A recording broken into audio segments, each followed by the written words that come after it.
সেরার সেরা আমাদের কেকেআর, কলকাতা হলো নাম্বার 1 এবং সিএসকে নাম্বার 3। বিশ্বকাপে চান্স পাওয়ার পরই প্রত্যেকটি প্লেয়ারের পারফরমেন্স হলো খারাপ, কিন্তু কেন? সুনীল নারিন যেভাবে পারফরমেন্স করছেন, সে কি বিরাট কোহলি আর জাসপ্রীত বুমরার কম্বিনেশন হয়ে গেল? নমস্কার, আমি প্রীতিশ আপনাদের স্বাগত জানাই ক্রিকেট স্ট্র্যাটেজিতে। সিএসকে এর এটি মাস্ট উইন ম্যাচ ছিল।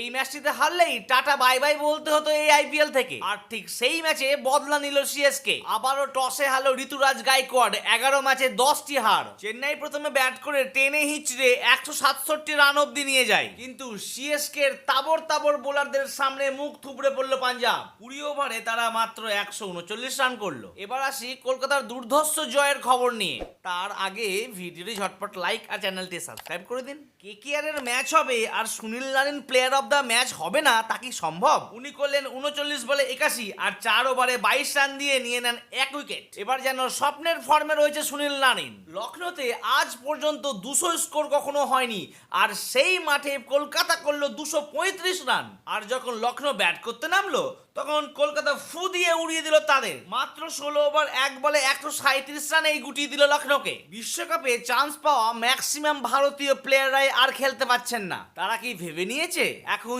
যাই খেলি না কেন আমি তো বিশ্বকাপে চান্স পেয়ে গিয়েছি? তো বন্ধুরা, আপনাদের কি মনে হচ্ছে বিশ্বকাপে কোন স্টেজ অবধি পৌঁছাতে পারে ভারত?